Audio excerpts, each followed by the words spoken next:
Bismillahirrahmanirrahim. Assalamualaikum warahmatullahi wabarakatuh. Sahabat Arajuan dimanapun kalian berada, Alhamdulillah kita kembali dipertemukan, kita kembali berjumpa. Semoga perjumpaan kita ini melahirkan sebuah diskusi yang positif ya, diskusi yang menarik. Karena beberapa video sebelumnya saya sudah menyinggung soal kondisi polemik yang terjadi, baik itu pertentangan antara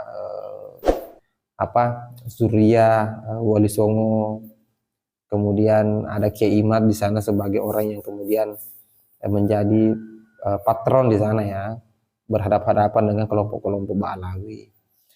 Kemudian ada hal lain yang kemudian saya bahas kemarin itu menjelang Rakernas LDII yang membahas soal kesesatan dan kemudian kekeliruan berpikir Islam Jamaah Jokam 354 atau LDII.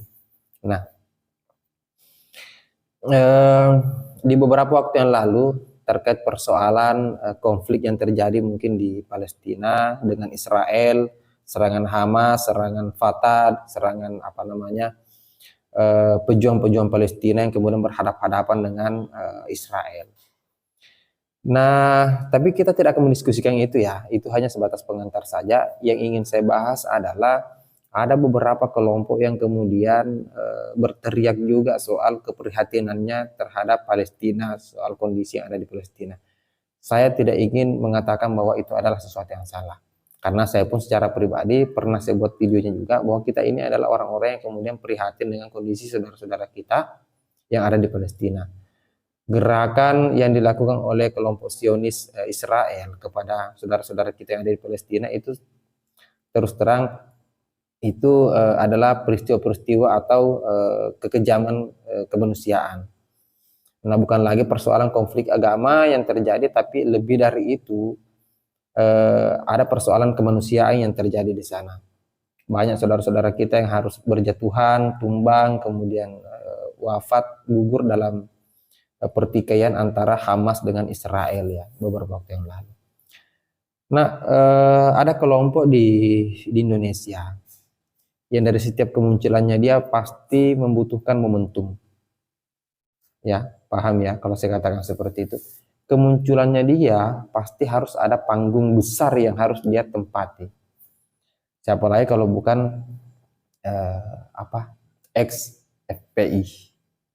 Organisasi yang sudah pernah dibubarkan, kemudian muncul dengan warna yang baru, dengan istilah singkatan yang sama, tapi artinya berbeda. Kalau dulu mungkin kalimatnya adalah Front Pembela Islam, hari ini namanya adalah Front Persaudaraan Islam. Sama saja, orangnya itu saja. Model dakwah dan kemudian doktrinnya masih sama, gayanya masih sama. Ada Habib Bahar yang kemudian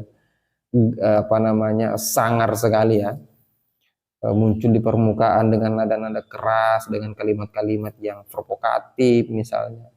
Ada Habib Rizik, kemunculannya dia selalu memunculkan hal-hal yang sifatnya memacu semangat Islam. Termasuk diantaranya adalah yang dia suarakan soal Palestina. Beberapa waktu yang lalu saya pernah melihat cuplikan video yang mengatakan Habib Rizik menyampaikan kepada jamaah ya. Saya lihat dia berada pada sebuah forum pengajian atau apalah itu. Kemudian ada seruan bahwa kita sudah sampai di akhir zaman, jika dibutuhkan untuk kita melaksanakan perang, maka rakyat Indonesia atau orang-orang muslim yang ada di Indonesia harus siap. Aduh, kan hal-hal seperti ini harusnya tidak disampaikan kepada masyarakat umum.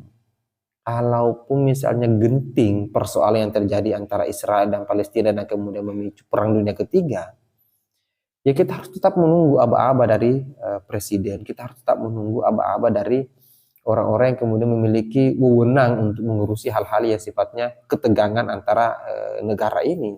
Jangan kemudian persoalan jihad, persoalan menjadi seorang yang siap untuk perang, jangan dibahasakan ke masyarakat umum lewat pengajian-pengajian seperti itu.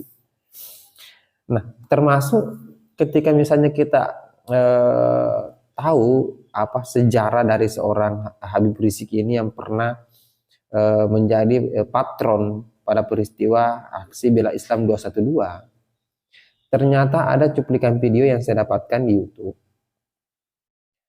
Pernyataan dari Ki Agil ya, Ki Agil yang mengkritisi soal gerakan yang pernah terjadi di 212.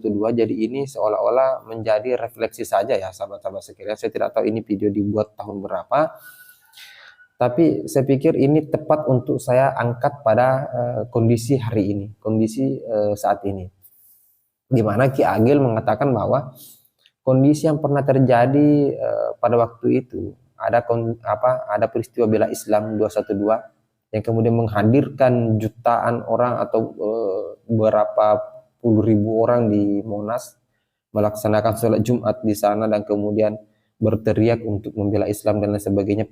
Persoalan Ahok ya, kalau kita masih ingat itu. Ini dikritisi oleh Ki Agil.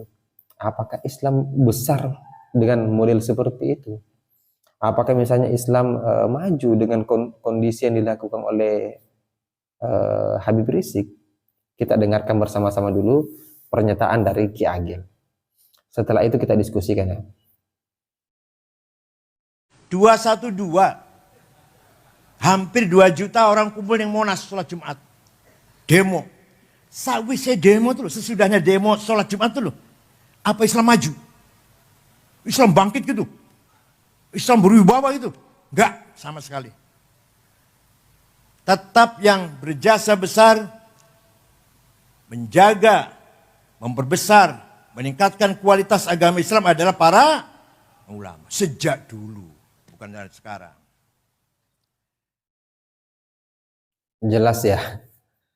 Jadi sekelas Ki Agil, ini persoalan ini kan aksi 212 itu ada di masanya Ki Agil ya. Interupsi juga pada saat itu ketegangan yang terjadi. NU tidak melibatkan diri, sekalipun mungkin ada beberapa orang-orang NU yang tidak tahu apa-apa ya. Dia adalah orang-orang yang awam hanya karena persoalan terpengaruh dan kemudian terdoktrin fanatik terkait persoalan bela Islam itu sehingga dia harus turun ke sana.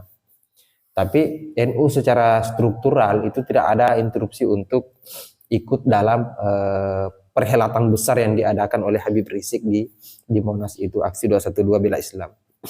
Nah ini kenapa saya angkat persoalan ini? Karena saya anggap relevan untuk saya refleksi, sebagai bentuk refleksi saja, bahwa ke depan jelang Pilpres 2024 Habib Rizik akan muncul dengan kelompoknya dia, dengan tetap menjaga gaya ritme politiknya dia pasti akan tetap muncul di permukaan. Apakah dia menggunakan instrumen yang sama seperti yang pernah dilakukan di 2019, kita tidak tahu. Tapi harapannya kita semoga dengan adanya video-video seperti ini, dengan teman-teman juga sahabat-sahabat yang lain, konten kreator yang lain yang menyuarakan dan kemudian menolak gaya-gaya gerakan seperti yang dilakukan oleh Habib Rizik ini kemudian bisa menekan ketegangan yang terjadi, yang pernah terjadi di 2019, semoga tidak terjadi di 2024. Sekalipun potensinya sangat ada, sangat besar. Nah, apa yang dikatakan oleh Ki Agil ini bahwa Islam tidak maju dengan model gaya seperti itu. Apakah Islam maju ketika mereka hadir sekitar hampir 2 juta orang hadir di Monas kemudian melakukan aksi besar-besaran bela Islam, setelah itu mereka melaksanakan sholat Jumat di sana? Apakah Islam maju? Kata Ki Agil tidak. Tetap saja membesarkan Islam. Yang membesarkan Islam dari dulu sampai hari ini adalah para ulama. Itu ya, jelas itu. Baik, saya pikir itu. Semoga ini tidak menyindir siapa-siapa. Semoga ini tidak menyinggung siapa-siapa.